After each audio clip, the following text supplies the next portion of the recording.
Ah, ça va pas, toi. Tu te serais pas encore fait larguer comme une merde? Mais non, c'est bien pire que ça. Tu t'es pesé? Merde. Toi aussi, tu aimais Puff Daddy? Tu as abîmé ton t-shirt préféré? Perdu ton string porte-bonheur? Oh mon Dieu! Ne me dis pas que Roddy est... Bon bah dis-moi alors, parce que là je sèche, alors que toi t'as l'air tout humide. Mais tu regardes pas les news ou quoi? Akira Toriyama. C'est pas le mec du resto d'à côté? Mais c'est juste le créateur de Dragon Ball. Dr Slump, Dragon Quest, ça te parle tout ça? Oh nom de nom! Alors là... Je vois toujours pas.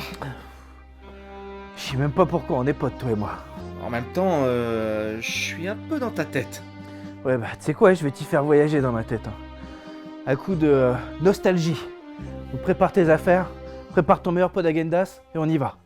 Le mercredi 20 mars 2024 est sorti sur Disney+, les 7 premiers épisodes de la série Sandland, inspiré du manga d'Akira Toriyama, sorti en 2000 et inspiré du long métrage réalisé par Hayashi Mori en 2023. La série prend place sur The World. Plaît-il? Faut tout expliquer à toi. The World, c'est le nom de la planète sur laquelle évoluent les histoires d'Akira Toriyama et de ses personnages. Donc je disais, nous retrouverons notre trio favori constitué donc de Lao, Belzebub et Sif dans une quête pleine de rebondissements et d'humour. Nos protagonistes vont évoluer dans un monde futuriste où l'eau est une denrée rare et la seule rivière qui alimentait la planète s'est mystérieusement asséchée. Seule une personne a accès à l'eau potable, le roi. Les hommes et les démons cohabitent sur cette terre aride. En signe de rébellion face au roi, Lao, le shérif, va s'allier avec Belzebub et Sif pour trouver la source légendaire.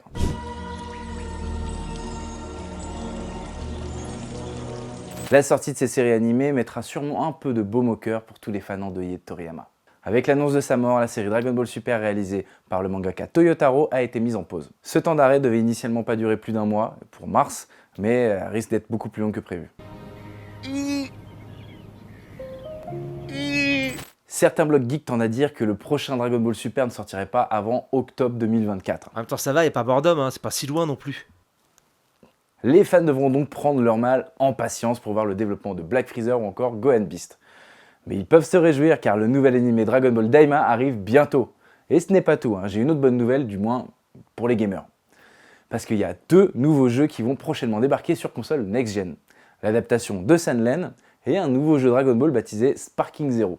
Bon, pour le moment, aucune date de sortie n'a été annoncée, mais ça soigne un peu mon cœur meurtri. Et pour ceux qui ne jouent pas, ne vous en faites pas, j'ai aussi quelque chose pour vous. En effet, l'ouverture d'un parc à thème Dragon Ball Z a été rendue officielle. Non, vous ne rêvez pas. Bon, celui-ci sera localisé en Arabie Saoudite. C'est le petit détail qu'il fallait noter. Et il fera pas moins de 500 000 m². Bon, on ne sait pas encore quand ça ouvre, on ne sait pas combien ça va coûter, mais ce projet fou devrait contenir pas moins de 30 attractions et des hôtels à thème qui vont voir le jour.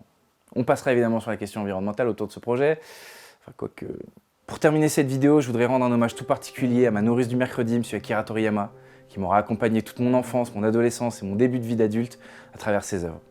Je me revois excité comme une puce devant le club Dorothée pour suivre les aventures de Goku, pour les revivre un nombre incalculable de fois à travers différentes parties, sur la console à travers tous les jeux qui sont sortis, entendre mon prénom résonner dans les carrefours parce que j'étais assis dans les rayons à lire des livres, ou alors quand ma mère avait fini les courses et que j'étais en train de jouer avec les figurines qu'elle m'avait achetées pendant celle-ci. Pour tous ces souvenirs qui m'ont construit et même si j'ai pas réussi à me transformer en Super Saiyan, malheureusement, j'ai juste mieux plus vite. Merci pour tout, merci à vous. N'hésitez pas à me dire de votre côté ce qui vous a le plus marqué dans l'œuvre de Toriyama pour faire vivre sa légende à travers le temps. Et de mon côté, j'imagine que l'aventure continue. À bientôt et surtout, restez geeks. C'est déjà la fin, mais évidemment, vous pouvez toujours aller voir nos dernières vidéos, histoire de prolonger le plaisir, ou alors regarder nos émissions qui parlent de pop culture et de sujets divers et variés. Prenez soin de vous et surtout, abonnez-vous.